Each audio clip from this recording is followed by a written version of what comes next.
사랑합니다. 축복합니다. 인사 나누겠습니다.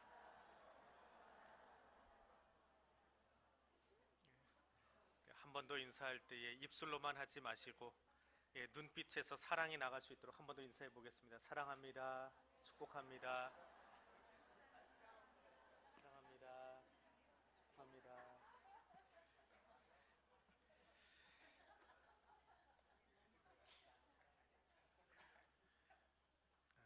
뉴욕의 한 상인이 길을 걷다가 연필을 앞에다 이렇게 늘어놓고 구걸하고 있는 거지를 만났답니다.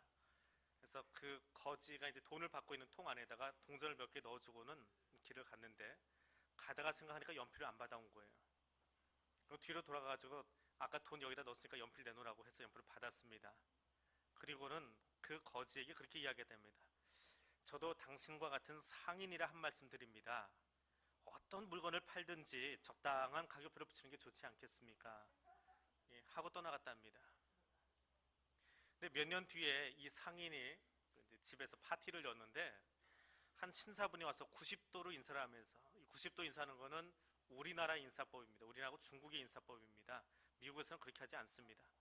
오바마가 일본 가서 천황한테 90도로 인사했다가 호되게 혼났지요, 자국 언론들한테. 근데 그 신사가 와서 그 상인에게 90도로 절을 하면서 이야기를 하는 겁니다. 선생님은 저를 몰라보실 수 있습니다. 근데 저는 선생님을 절대로 잊지 못합니다. 선생님은 저에게 자신감을 불어넣어 주셨습니다. 저는 줄곧 연필을 남에게 주고 구걸하는 사람이었는데, 적어도 선생님께서 나를 상인이라고 불러주던 그 순간까지 저는 늘 없는 사람이었습니다. 참 감사합니다. 더 잘할 수 있다라고 하는 말 한마디가 사람을 세우기도 합니다. 근데 이 사람처럼 무가치하게 버려진 존재, 그리고 누구도 알아주지 않는 그런 모습, 초라한 모습, 무시당해도 괜찮다라고 하는 그런 모습, 사실 누구도 그렇게 살고 싶지는 않을 겁니다. 근데 이 사람은 그렇게 살고 있었습니다. 그런데 신사가 지나가면서 가격표를 매기라고 하는 그 말에 아마도 미루어 보건대 어디선가 연필을 구해올 수 있을 만큼의 힘은 있었겠지요. 그러니까 그것을 놓고 구걸했을 텐데, 그것에 가격표를 붙이기 시작했을 거고 장사를 시작했을 거고, 그리고 어느 날 이 신사에게 찾아와서 인사를 했을 겁니다. 다른 사람에게 무시당하고 싶지 않은, 다른 사람에게 초라해 보이고 싶지 않은, 그것이 나의 모습입니다. 일로 사람들이 저한테 뭐라고 하는 거는 그냥 참습니다. 제가 일을 못할 때가 있으니까요. 그런데 내 존재감을 건드리면 어떻게든지 반응이 나타납니다. 생각해 보십시오. 나는 그렇게 누군가에게 무시당하고 싶지 않은데, 타인을 향해서는 너는 그렇게 대접받아도 괜찮아 라고 은연중에 행동하고 있지 않은가 말입니다. 하나님께서 이스라엘 백성들을 출애굽시키십니다. 홍해를 가르고 반석에서 물을 내시고 광야를 지나시면서 먹을 것을 주시고 법을 주시면서 출애굽을 시키셨습니다. 이스라엘은 애굽에서 나올 만한 어떤 조건도 힘도 갖추지 못했습니다. 당시 세계 최강대국 중에 하나였던 애굽에서 그 대규모 인구가 그렇게 나올 수가 없습니다. 그들이 광야로 나왔다라고 하는 것 자체가 그들에게는 크나큰 은혜입니다. 우리가 오늘 예배자로 여기 있다라고 하는 것 그 자체가 이미 하나님에게 받은 큰 은혜일 수밖에 없습니다. 그런데 그들이 지금 광야 앞에 서 있습니다. 모압 광야에서 가나안을 바라보고 서 있습니다. 하나님은 그들에게 법을 주십니다. 출애굽기의 법은 광야를 지나면서 그들이 지켜야 될 법이었다고 한다면, 신명기의 법은 가나안에 들어간 다음에 정착 생활을 하면서 그들이 가져야 될 삶의 표본을 보여주시는 겁니다. 이거 신명기 법의 기본이 무엇입니까? 너희가 정착 생활을 하고 나면 이렇게 될 거야 라고 하는 하나님의 마음, 이미 모든 것을 알고 계시는 그 하나님의 마음이 신명기의 법 아래 깔려 있습니다. 그것이 무엇입니까?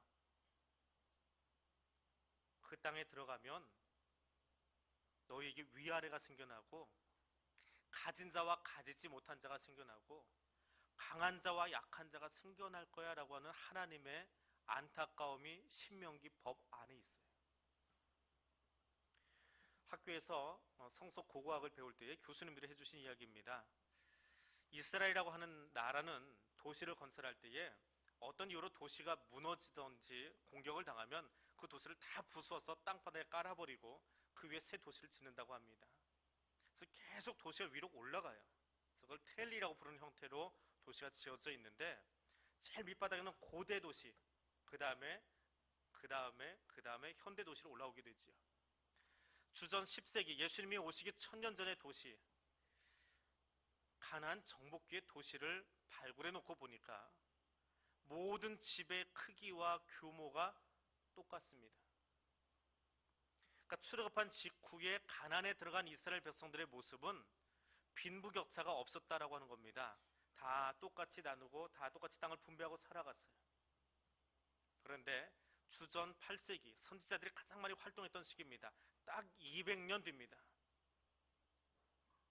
그때의 이스라엘을 다시 발굴하고 보니까 부자와 가난한 자가 차이가 나도 그렇게 차이 날 수 없는 그런 모습으로 유적지들이 발굴되어 나오더라 하는 것입니다.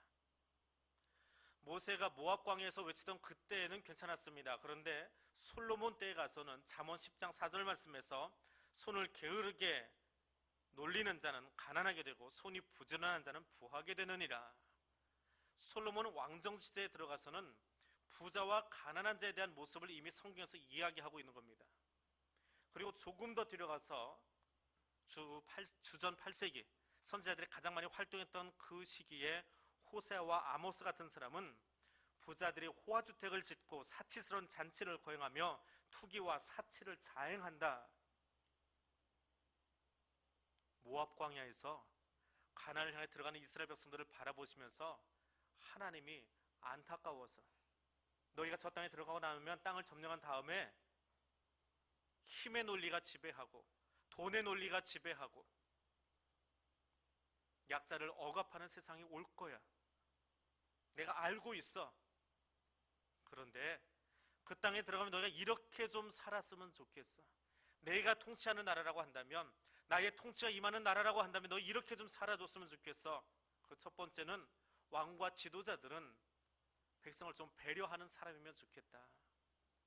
이건 아주 가볍게 지나갑니다. 왜냐하면 신명기 법이 선포될 때만 해도 이스라엘에게 왕이 없었기 때문에 이게 귀에 들어오질 않거든요.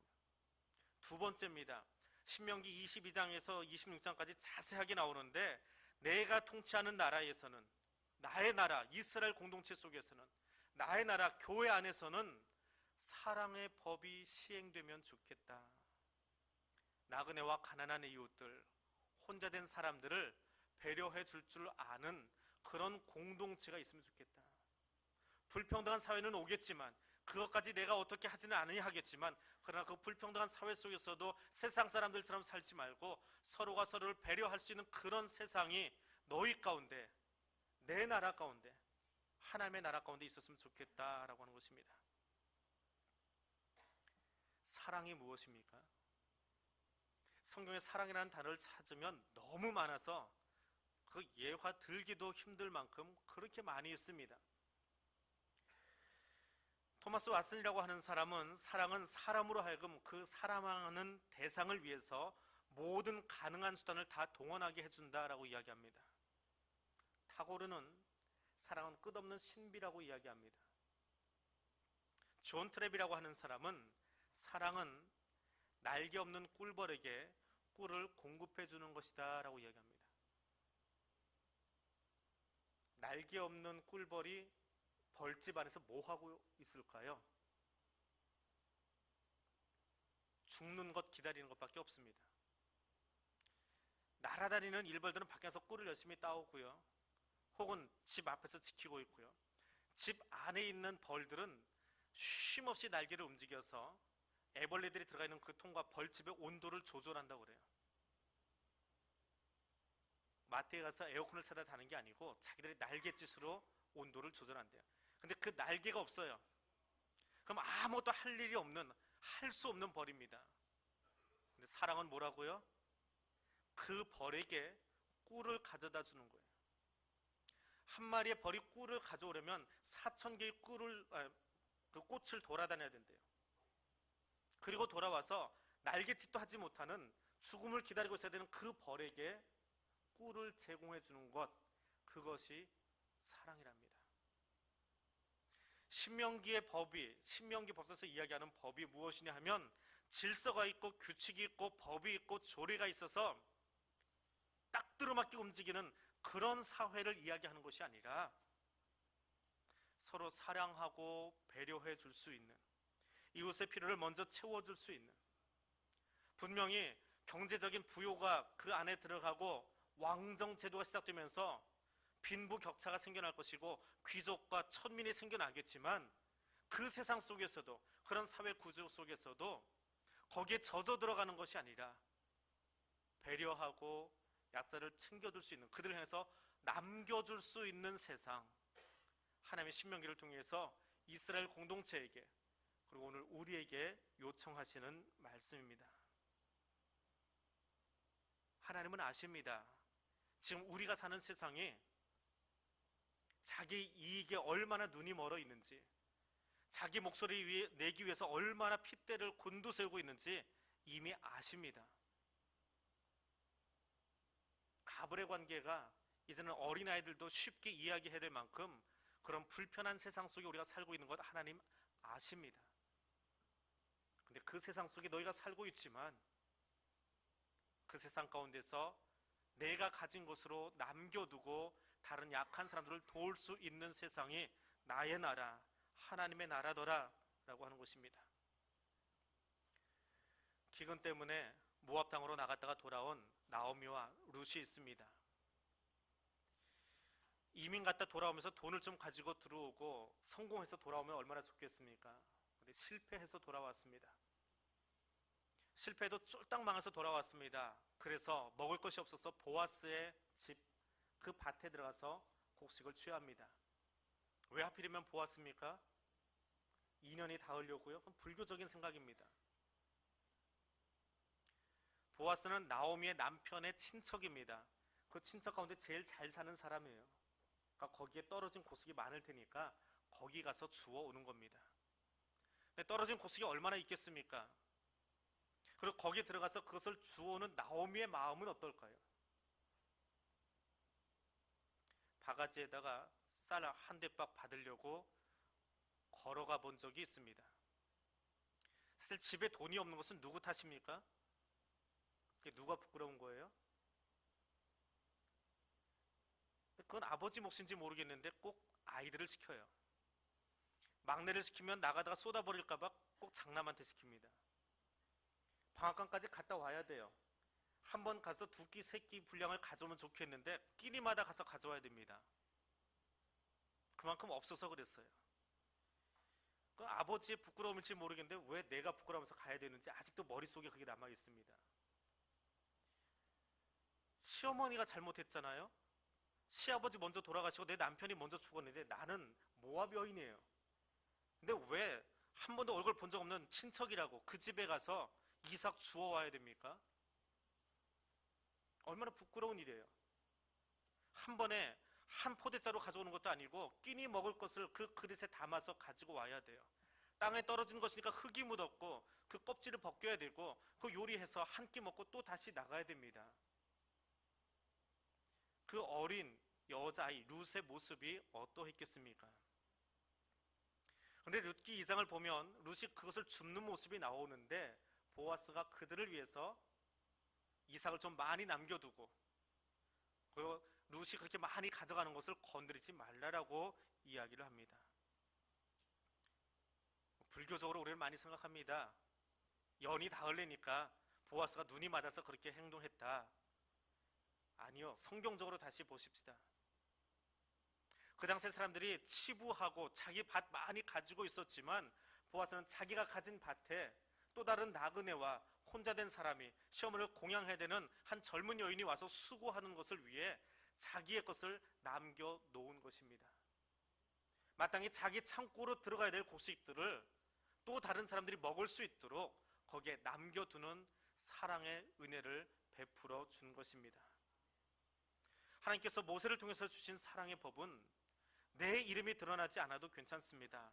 상대방이 왜 이렇게 곡식이 많이 남았는지 알아주지 않아도 괜찮습니다. 그저 이웃을 위해서 수고하고 배려하고 아끼는 사랑의 실천만을 요구하시는 겁니다. 신명기 22장부터 계속되어진 이 사랑의 법에는 누군가 소나 양을 잃어버리면 그것을 발견하고 주인이 찾아올 때까지 수고하는 그 수고로움도 감수하라고 가르치고 있습니다. 사무엘서 9장에 가면 이 아름다운 이야기가 그대로 실천되어진 현장을 우리가 볼 수 있습니다. 기스의 집에 나귀가 없어졌습니다. 기스가 아들을 시킵니다. 저도 사소한 거 가지고 딸내미들 심부름 참 자주 시키긴 하는데 기스도 아들 시키더라고요. 자기가 안 찾아가고. 그래서 사울이 밖으로 나갔어요. 그 어디로 돌아다닙니까? 에브라임과 살리사와 사알림 땅으로. 근데 이 땅들을 지도에다 콕콕콕 찍어 보니까 다 베냐민의 땅이에요. 베냐민 지파의 땅이에요.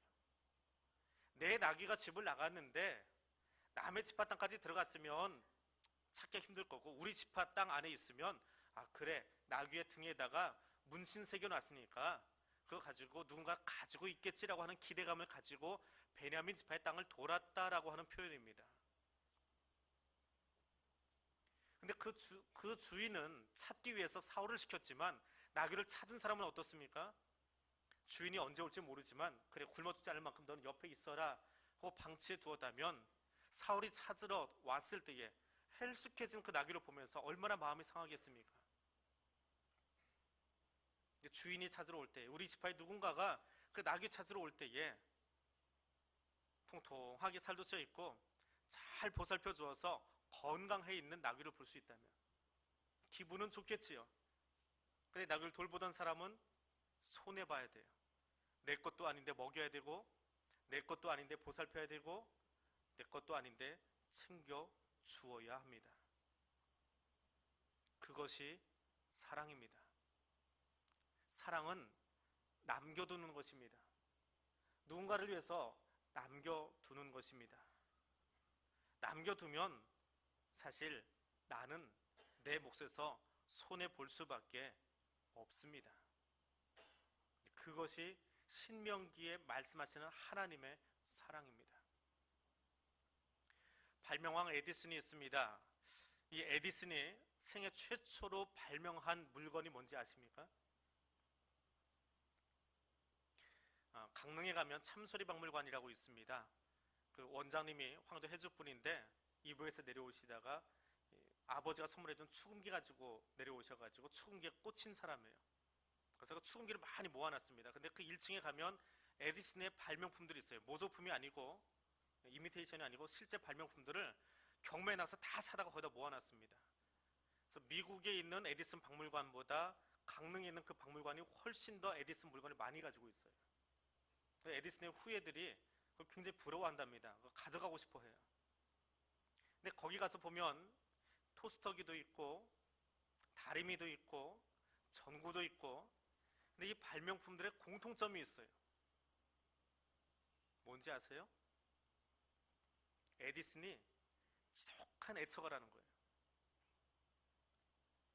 부인이 집안일 좀 쉽게 할 수 있도록 물건을 만들어내기 시작했습니다. 그게 에디슨의 발명품의 대부분이라고 그래요. 그런데 그 에디슨이 제일 처음 발명한 것이 무엇일까요? 전자투표 계수기랍니다. 부인하고 상관없는 겁니다. 전자투표 계수기예요. 이게 뭐냐 하면 국회에서 투표를 하는데 토론을 다 끝낸 다음에 버튼을 누르면 OX 돼가지고 그게 전광판에 모아져서 결과를 빨리 취합할 수 있도록 도와주는 기계예요. 에디슨이 그것을 발명한 다음에 미국 국회에다 납품을 했습니다. 그런데 국회가 이 물건을 우리가 받을 거냐 말 거냐 토론을 하고는 절대 다수의 의견으로 부결시켜버렸습니다. 왜 그렇게 빠르고 정확한 전자투표 계수기를 부결시켰을까요? 그때 국회 기록에는 이렇게 남아있다고 합니다. 이 계수기가 들어오는 순간에 우리는 국회 안에서 일어나는 소수의 의견들, 그 사람들의 목소리를 듣지 못합니다. 우리가 종이를 들고 앞에 나서 투표할 때까지도 마지막까지 이야기하고 싶은 그 사람들의 이야기를 듣지 못합니다. 그들이 이야기할 수 있도록 기회를 주기 위해서는 이 계수기가 들어오지 말아야 합니다. 그것이 미국 사회를 지탱하는 힘입니다. 소수가 끝까지 이야기할 수 있도록 배려해주는 다수가 그것을 용인해주는 그런 사회.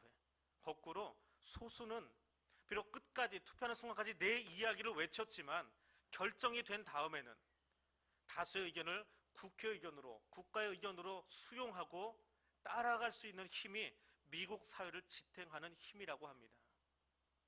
그것이 사랑입니다. 사랑은 남겨두는 것입니다.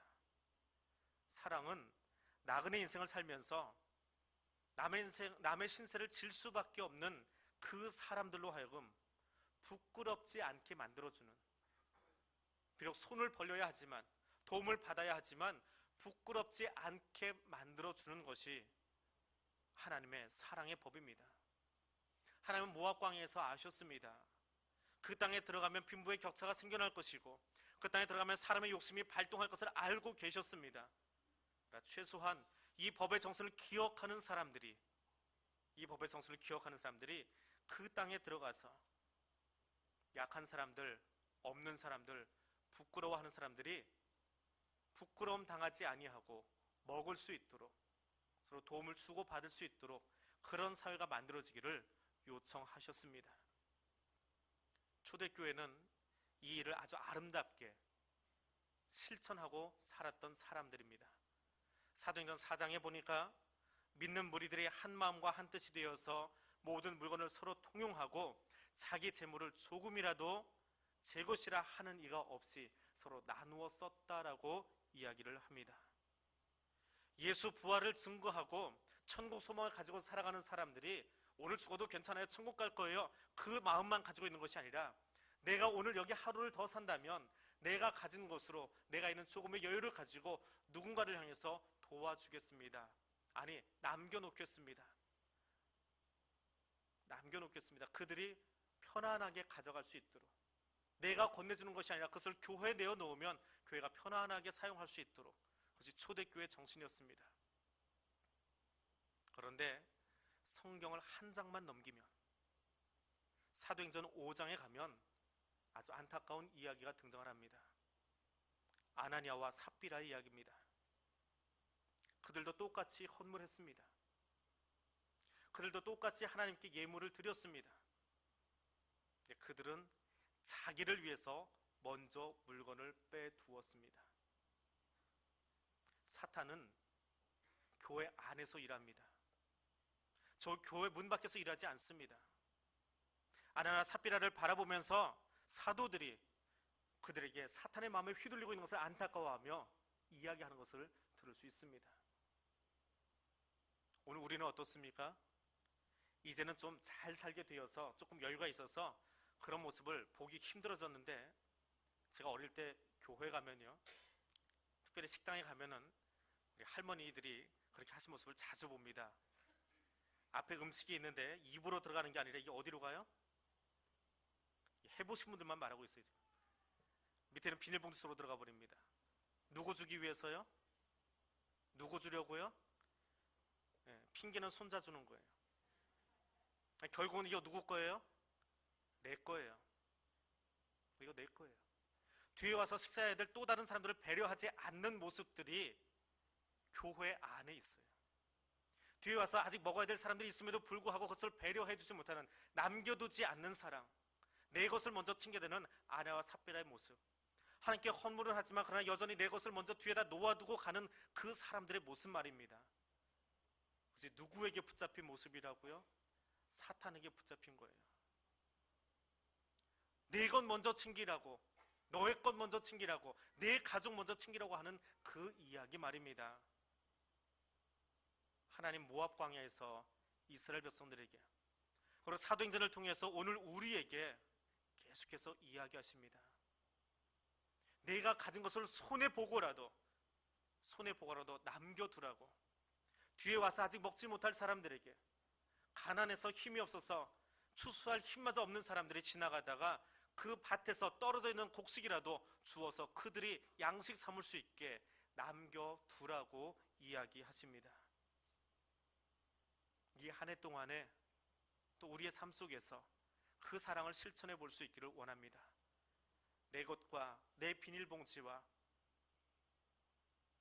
내 주변 사람, 내 가족만이 아니라 미처 따라오지 못하고 저 뒤에 힘겹게 따라오고 있는 사람들, 그들을 향해서 남겨줄 수 있는, 그들을 배려해 줄 수 있는, 그들이 와서 먹되 부끄럽지 않게 먹고 갈 수 있는 그런 식탁이 우리의 식탁 되어지고, 그런 나눔이 우리의 나눔 되어지고, 그러한 배려가 나의 배려가 되어질 수 있기를 소원합니다. 모압 광야에서 그 백성들을 향해서 선포하시던 하나님의 마음을 오늘 시간 우리의 마음에 심고 돌아갈 수 있기를 주님의 이름으로 부탁드립니다. 기도하겠습니다. 사랑의 하나님,